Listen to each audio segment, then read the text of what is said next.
Hi everybody, my name is John. I have an orchard that we call Lake Erie Chestnuts in northwest Pennsylvania, near Corey, Pennsylvania. We're about 10 acres, over 450 trees, and close to 30 different varieties of chestnut trees, which include both Chinese, Japanese, European, and American genetics, and almost exclusively seedling trees. We only have a few grafted trees. And I frequently get the question, if I was to start an orchard, knowing what you know 9 or 10 years into this, what would you grow? Well, this is what I would recommend. The first thing you have to do is have a place to plant them. So the recommended soil is that it's got to be acidic, 5.5 to 6.5. Anything over 6.5, you may start having problems. So first get a soil test. If your soil is 7.0, I would recommend a different tree crop. You're going to constantly have health issues with your trees.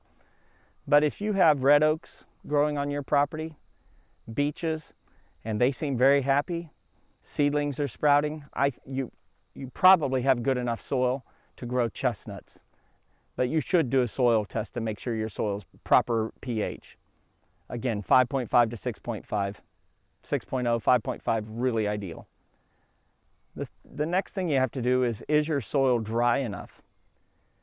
You cannot plant these trees where it is going to be wet all summer. If you plant them in a swamp or a chronically wet area, your trees are going to struggle and they will ultimately die.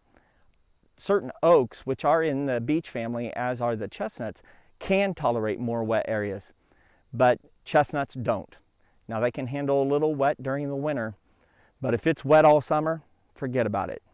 Now, if it's slightly damp and you can do a mound system where you can furrow up rows and get a 2 or 3 foot mound in height and 6-8 foot wide, 10 foot wide, maybe you could make something happen there.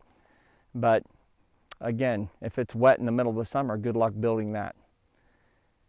So you've got the soil, you've got the right pH, and you've got the dry enough soil. I like planting on the sides of hills and the top of hills.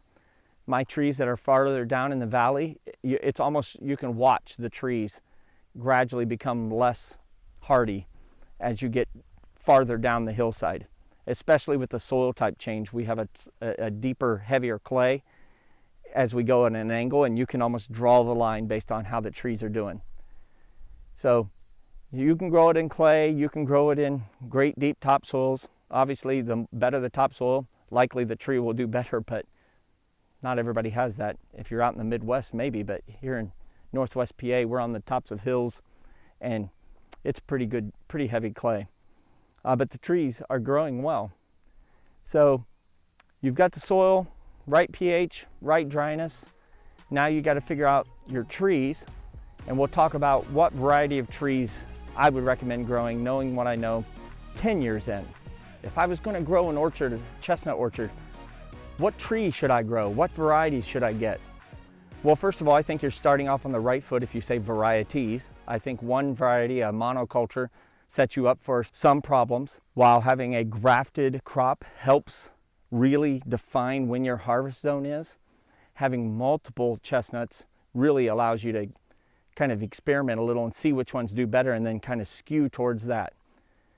But if I was to pick for this orchard over again, I would stick towards the Chinese chestnuts.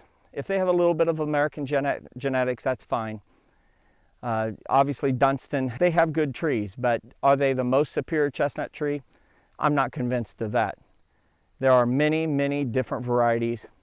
There's others, people that are much more expert than me, but if I was going to grow chestnuts just off of what I know now, I would grow Perry, I would grow some Dunstan, I would grow Yijiang Good Flavor, I would grow Shing, S-H-I-N-G, and Qing, Q-I-N-G.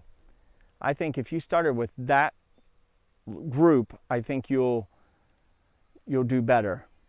I'm just telling you my experience of what has really produced well. Now we have others that have not produced yet because I started later. Seedlings of Mossbarger, Schlarbaum, tons of other Jersey Jim, many different ones that I have planted out here. I think we are just close to 30 different mother tree type seedling trees. And yeah, the jury's out on those because I started those after I planted my first big planting in 2015. If you're in the northwest, I would say North Carolina up and no farther west than Iowa, you're probably doing pretty good. These are not to be recommendations for out west on the other side of the Rocky Mountains, where blight is much less of a problem and you have access to many other varieties. So that would be my recommendation where I would start. But certainly the world is your oyster. Make all sorts of experiments, have an experimental planting, see how they go. Well, now you've picked your chestnut orchard site. You have the right soil pH of 5.5 to 6.5. You have the right dryness level. You have a good enough soil for it. And you've picked the types of trees you want to grow, the varieties. Should you grow them from seed or should you grow them from bare root trees? Bare root trees are trees purchased in the spring while they're still dormant. The roots will basically be bare. They'll be slightly kept moist when you get them delivered, and you will be planting when it is pretty cold. I planted around tax day, April 15th here, in a drizzling, cold, dreary mess. But I got the trees in, and it gives you a whole year jump start. That tree can take off, and chestnuts, in my experience, did great. You may have purchased trees like this before, apple trees and so forth. Conifers don't do near as well. They do okay, but chestnuts do really well with bare root plantings. And you get a year, 2-year jump start if you grow them that way. Some people really like the satisfaction of growing chestnuts from seed. Now, you're at risk of the person selling you the seed that it is what they say it is, but, you know, assuming that they're selling you what they say it is, they're still seedling trees. The bare root trees are going to be seedling trees. The seeds you grow are going to grow seedling trees, meaning you may know the mother tree, but you don't know the parent, the father tree, and so that seed is just like kids, going to be very different from the mother tree, or it may be very similar. So grow from an orchard that if they collect those seeds and are selling them to grow, that you kind of know that all of their trees are quality trees. If you want to grow grafted trees, have at it. Just be aware that you're at risk of sudden graft failure. You can have a beautiful tree, even a producing tree, that 7-8 years into it dies suddenly. So just be aware of that. You can grow a few grafted trees if you want to do some top work later on some trees, or if you have a specific cross that you want to do. It depends on how intensive you want to be. But if you're just looking to grow some chestnuts in an orchard and maybe have a plan to grow and produce some for selling some and also have some for wildlife, I'd do bare root trees, or if you want, you can start them by seed. I have multiple videos describing how I grow them from seed, starting them both indoors and outdoors. All right, now you've identified the land. You've got the right pH, you've got the right dampness, which means dry. You've got something on the side of the hill, and you're ready to plant chestnuts. You've decided on the variety of chestnuts. Now you've got to figure out what spacing. Well, I took my growing tips from a pamphlet that is online, a PDF from the University of Missouri. I can post that in the comments. There's tons of great information in that. Most of that I use to guide this, along with information from multiple experts in chestnut growing who have grown for more than 60 years. Chestnuts blossom on the ends and produce on the ends, and if the trees grow in, you're only going to leave the top to produce. So I chose 30 by 30 spacing based on the recommendations from that publication. That gives me a good couple decades to grow before I'm going to have to ever consider eliminating some trees. Now, I've planted some areas a little farther down there. You can see my grid-like pattern here. These are 30 foot apart that you can see, but in the far distance there, I planted some at 15 foot. Now those are going to touch sooner, and you're going to get two great trees growing right beside each other, and you're going to have to make a decision on one of them and hack it down, and that is going to be painful because you will have 15 to 20 years in that tree. But if you don't do it, you are going to reduce your harvest. One big full canopy tree is going to produce more than 2 half canopies. So Minimum 15 foot. If you want to try an intensive style where you're willing to pollard or cut the tops of the trees off and prune them like apple trees, or prune them more aggressively so that you can harvest basically from the ground and get bigger burrs but fewer nuts, have at it. That's a lot of work. But if you want to let them kind of grow and be as minimal input from you as you grow these, then 30 by 30 spacing is good. You'll ultimately end up cutting trees on a diagonal, end up with trees 45 and then 60 foot apart. Years after you're gone from this earth, someone will have to worry about that problem. So spacing, I did 30 by 30. In a few smaller areas, I did 15 by 15. Maybe I'll experiment with more intensive management and trimming of those trees as time goes on, but I really don't like introducing wounds into trees in this area where blight is just endemic. Chestnut blight is a big problem. A question I often get asked is, if I was going to start a chestnut orchard right now, knowing what I know with 10 years of chestnut growing experience, would I choose tubes or would I choose wire cages? It's hard to say, but I have to say that at the end of the day, I'd probably choose wire cages. They're more work up front, they cost more up front, but I think the benefits you get with a more robust tree, protecting it from deer rubbing on it, is good. Now, it's a little harder to put a tube topper like I did. I put a tube topper on my trees to get it up to 6 foot. I started with 5 foot tubes, and this is 4 foot fencing, so it's a little easy for me to say now. But if you could get access to 6 foot fencing and cut it in 36-inch sections, wrapping it, tying it together, making about a 12-inch diameter circle. The staking, you almost never have to restake it because there's less wind resistance. The tube gets lots of resistance, and so you often have to reset the stake. The deer will mess a little bit with the cage, but they really don't like that metal on their antlers. They don't mind tubes at all. So this really protects the vulnerable tree trunk. I would choose fencing with a 2-inch gap. If you had hardware cloth, that'd make it even better. 1/2-inch hardware cloth, well then almost nothing could penetrate that, but I'm okay with air moving through here. You get less wind resistance. This is a 2x4 welded wire. Should last more than long enough to let this tree really get beyond where deer want to rub their antlers. Just to illustrate, this tree was in a tube to start, and we have a predominant wind out of the west, and you can see the tree. I'm standing vertically. This stake is not quite vertical, but you can see the tree has a lean. That is because when the tree was young in that tube, it flexed in the wind. Now, I liked the flex because I think the tree would get a little stronger, but it won't get near as strong as if it's in a cage. And so I've sensed, as I've been buying fencing and having time to switch, I'm switching to this as the tree starts outgrowing the tube. And if I was going to restart growing trees, any new trees I put in, I will do wire fencing. This is an example of a tree that got rubbed by a deer early in its young life. It's actually healed all the way over. You can see where it got rubbed right there.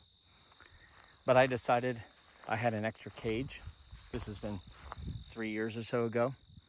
And I put that tree in a cage instead of a tube. You see how much more vertical it's growing. And it's very stiff. And another issue with tubes is when it comes out of the top, that's where the top was rubbing. So you don't have to worry about that near as much with wire cages. And if it does, if you have real bendy trees that you had real tall whips that are too bendy and you didn't start them from 18-inch trees, you can always put a foam rubber thing across the top of a wire cage. Much easier. You can zip tie to that than you can a tube. Well, we've talked about all the things to get you to this point. Now you've figured out if you're growing bare root or seedling trees. We've talked about tubing, not tubing, protecting these young trees from Phytophthora, voles, deer, and all the other various things that can happen to a young tree. I have to prepare you. If you live near where I live, you should expect somewhere between a 10% and 15% mortality rate of all of your trees each year for the first 3 years. If you can get your tree through 3 years, barring the 1 or 2 here and there, the first 3 years are most critical. That's when they're most susceptible to voles. That's where some are going to end up with blight. That's where some are going to end up getting ran over by your lawnmower when you were taking care of it. That's when the neighbor's going to spray something and you get some drift and it kills some off. That's when a deer decides he's in love with your tree or hates it and rubs his antlers all over it and pushes it to the ground. Rabbits get in on it. Wasps or hornets build a nest in your tree. So you've decided on all of that. You should prepare yourself that each spring when you go out, you will find many trees that don't wake up. And it can be up to a 30% mortality. These are not a set it and forget it tree, although they don't require the same inputs other orchard type trees do. You cannot just set these trees out and grow them and they come back 10 years later and you're filled with chestnuts and everything is beautiful. You must expect some mortality and replanting. The trees are in the ground, you're 3 or 4 years into it, you've been replanting trees and growing kind of a nursery bed of baby trees so that when 1 or 2 die, you can replace them. And you're now past your 3 or 4 year mark and now you're starting to see those early blossoms. You know, everything is great. What can go wrong? Well, as I'm learning, many things can go wrong. You have to have trees blossoming at the same time. If you plant a nice mix of trees, you should have no problem with that. There's something known as pollen sterile blossoms, but you really don't have to worry about that if you're growing the hybrid seedling trees that I'm describing. That's really more of a problem if you have a tree that's growing from a graft and there's some incompatibilities there. But there's all sorts of issues that can happen. You can get a late frost, you can have a early freeze in the fall, you can have heavy snows that break off your branches, you can have deer that fall in love with your trees and knock them down, you can have bear that climb up into your trees that are 20 foot tall because they're impatient and they want to get your seeds before you do. So lots of things can happen and I'm still growing in that phase. Nuts can have all sorts of problems. In our area, you can get chestnut weevils. So you may have to worry about water bath and somehow to kill off the chestnut weevil. I recently published a video on that. The seed, you have an internal kernel breakdown. You can have blossom end rot, issues I'm having right now with splitting. So I'm not real sure about all those things, but it's a learning process. And once you get to the production phase, I can tell you it's very gratifying to work in the orchard, pick up a handful of chestnuts, and envision that someday you're going to be producing chestnuts at a level that you can provide for other people and maybe even provide a nice living for yourself if you choose to focus on that on your farm. So you've harvested chestnuts and you're getting to the level of marketing them. That's where somebody needs to step in and teach me. I'm still learning and we're just now almost at that phase. I anticipate a large production next year with our late frost, making many of our trees not produce this year. I'm expecting a large production next year. So I hope you've enjoyed this little intro into what I would do if I was growing chestnuts after 10 years of experience growing them. I have learned so much about these trees. I have tons more to learn. I'm looking to potentially partner with area growers and see if we can go to a production level with these. But it all just depends. You know, my interest may switch and I may go to where these trees are kind of left to fend on their own. But right now, I'm enjoying what I'm doing. I enjoy watching these trees grow and it's very satisfying to look in this beautiful view as the colors come out for the fall and harvest a crop that many of these trees I grew from seed, 100 of them from bare root trees. The other 350 plus are from seed that I grew, and it's very satisfying knowing that. So I hope you found this helpful. If you did, give me a thumbs up. I'd appreciate it if you subscribe and share these with anybody else that might be interested. Remember what we say here at Lake Erie Chestnuts: if you're not growing, you're dying. Thanks for watching.